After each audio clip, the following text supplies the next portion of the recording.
नमस्कार, मैं डॉक्टर राकेश पाठक। दोस्तों, आप जानते हैं कि राष्ट्रीय स्वयंसेवक संघ के सरसंघ चालक डॉक्टर मोहन भागवत आज 25 अगस्त से अपनी अमेरिका और कनाडा यात्रा पर निकल रहे हैं। अपनी इस यात्रा में वे सबसे पहले अमेरिका में अमेरिकी भारतीय समुदाय से बातचीत करेंगे। न्यूयॉर्क के मेडिसन स्क्वायर गार्डन में एक बड़ा कार्यक्रम आयोजित होने वाला है। उसके बाद वे अंतिम चरण में कनाडा जाने वाले हैं। लेकिन मोहन भागवत के अमेरिका और कनाडा पहुंचने से पहले ही दोनों देशों में राष्ट्रीय स्वयंसेवक संघ और डॉक्टर मोहन भागवत का जबरदस्त विरोध शुरू हो गया है। अमेरिका और कनाडा में कई मानवाधिकार संगठन मांग कर रहे हैं कि राष्ट्रीय स्वयंसेवक संघ को और मोहन भागवत को अमेरिका और कनाडा में प्रतिबंधित किया जाए, आरएसएस की गतिविधियों पर बैन लगाया जाए और मोहन भागवत को अमेरिका और कनाडा में प्रवेश देने से मना कर दिया जाए। विरोध की दशा ये हो गई है कि इस वक्त जबकि आप ये वीडियो देख रहे होंगे, न्यूयॉर्क के मेडिसन स्क्वायर गार्डन के सामने अमेरिका के चर्चित पत्रकार ने एक ट्रक लाकर खड़ा कर दिया है और उस ट्रक पर जो कुछ लिखा है वो राष्ट्रीय स्वयंसेवक संघ की कथनी करनी का बयान है। उस ट्रक पर जो लिखा है आगे हम आपको वीडियो में दिखाएंगे।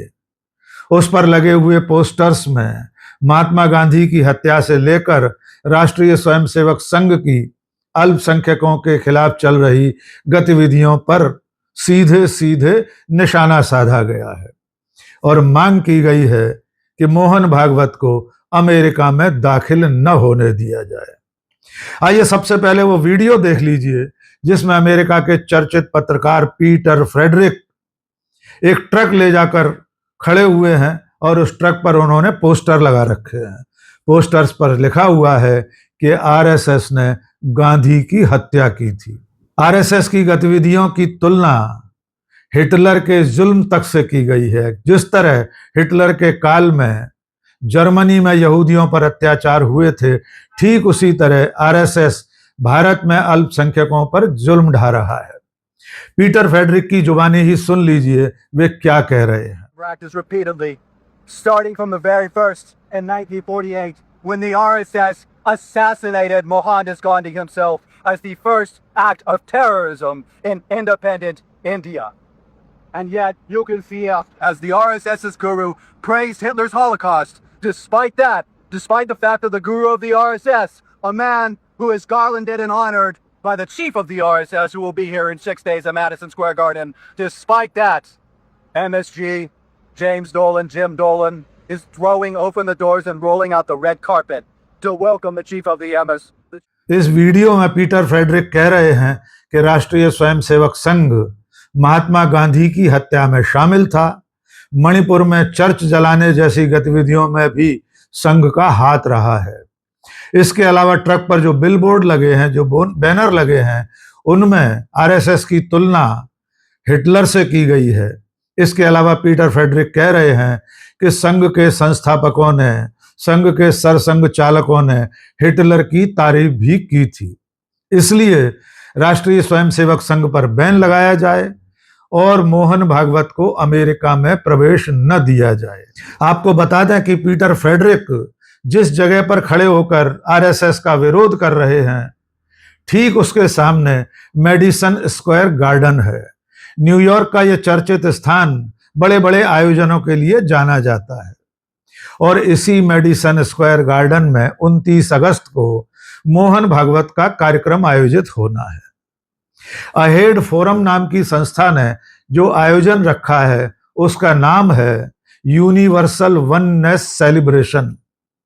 लेकिन इसी आयोजन में हिंदूवादी संगठन हिंदुत्व के नाम पर क्या कुछ कहने वाले हैं, इसका अंदाजा लगाया जा सकता है। इसीलिए पीटर फ्रेडरिक मोहन भागवत के इस आयोजन का विरोध कर रहे हैं, अमेरिका की सरकार से मांग कर रहे हैं कि इस आयोजन को रद्द कर दिया जाए। पीटर फ्रेडरिक इसके पहले भी राष्ट्रीय स्वयंसेवक संघ के नेताओं से सवाल पूछते रहे हैं। आपको याद होगा कुछ महीने पहले वॉशिंगटन डीसी में हडसन इंस्टीट्यूट में एक कार्यक्रम था और वहां पर पीटर फ्रेडरिक ने प्रोफेसर राम माधव से भी सवाल पूछे थे। जब राम माधव आयोजन से बाहर निकल रहे थे तब पीटर फ्रेडरिक ने उनका पीछा किया और उनसे लगातार भारत में आरएसएस की गतिविधियों को लेकर सवाल पूछे थे।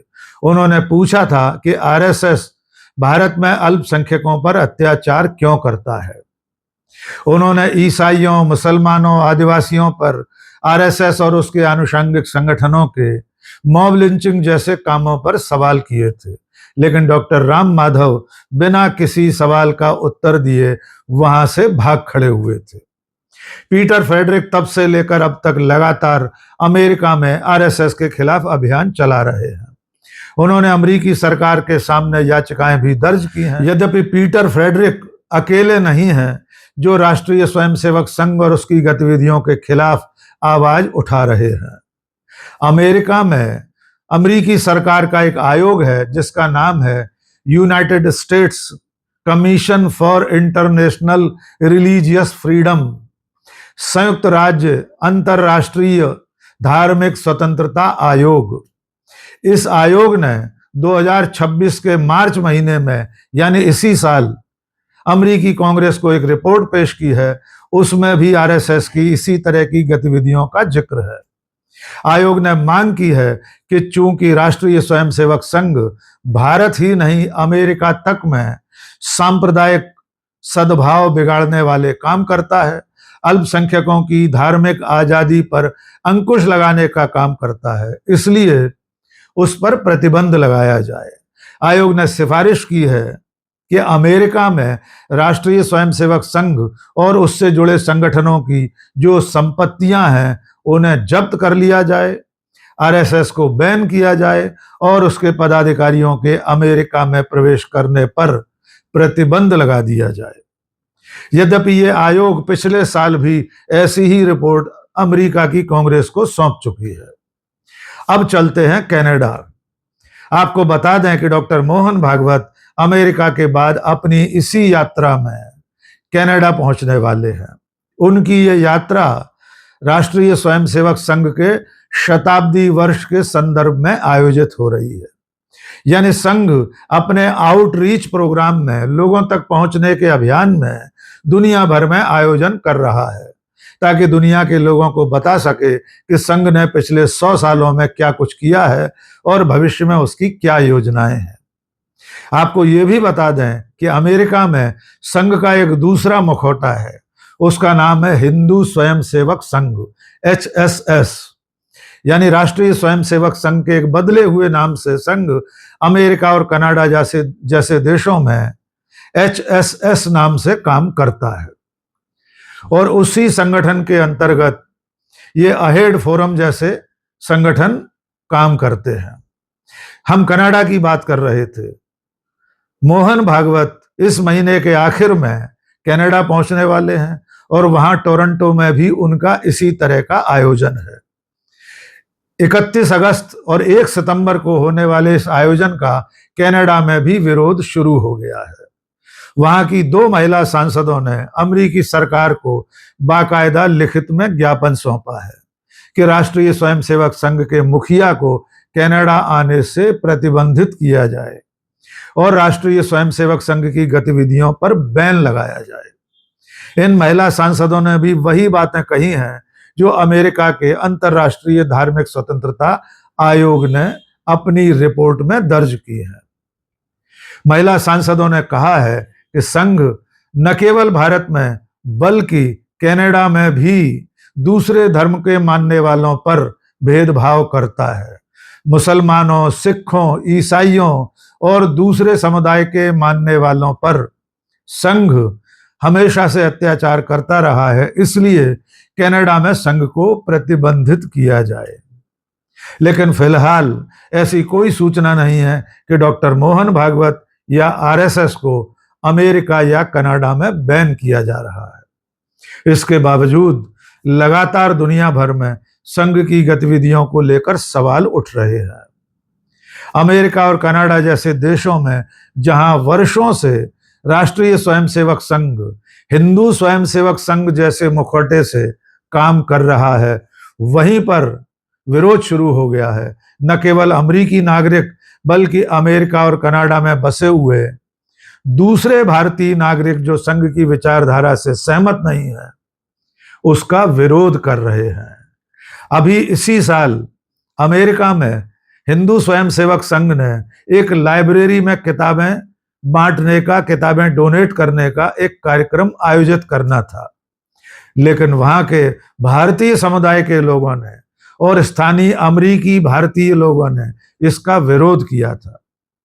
भारतीयों का और अमेरिकी नागरिकों का कहना यह था कि संघ जो किताबें स्कूल की लाइब्रेरी में देना चाहता है, उसमें उसी की विचारधारा की किताबें होंगी जिन्हें पढ़ना ठीक नहीं है। और अंततः मुखर विरोध के बाद उस कार्यक्रम को रद्द करना पड़ा। यानी संघ अपनी मर्जी की जो किताबें लाइब्रेरी तक पहुंचाना चाहता था, वे किताबें वहां नहीं पहुंचा सका। और अब पीटर फ्रेडरिक जैसे जाने माने पत्रकारों का इतना मुखर विरोध कि वे उसी मेडिसन गार्डन, स्क्वायर गार्डन के सामने ट्रक ले जाकर खड़े हो गए हैं, नारे लगा रहे हैं, आवाज बुलंद कर रहे हैं और कह रहे हैं कि जो संगठन महात्मा गांधी जैसे महापुरुष की हत्या का आरोपी रहा है, उसे अमेरिका में घुसने नहीं देना चाहिए। देखना होगा जब मोहन भागवत न्यूयॉर्क पहुंचेंगे तब उनके आयोजन में किस तरह की प्रतिक्रिया देखने को मिलती है। लेकिन इतना तय है कि संघ अपने शताब्दी वर्ष में दुनिया भर में विरोध का सामना कर रहा है और भारत में भी कर्नाटक की सरकार और वहां के गृह मंत्री आरएसएस से कागज मांग रहे हैं, रजिस्ट्रेशन की बात कर रहे हैं, हिसाब किताब पूछ रहे हैं। तो संघ अपने शताब्दी वर्ष में बहुत कठिन दिनों से गुजर रहा है। आज के इस वीडियो में बस इतना ही। बहुत बहुत शुक्रिया। जय हिंद।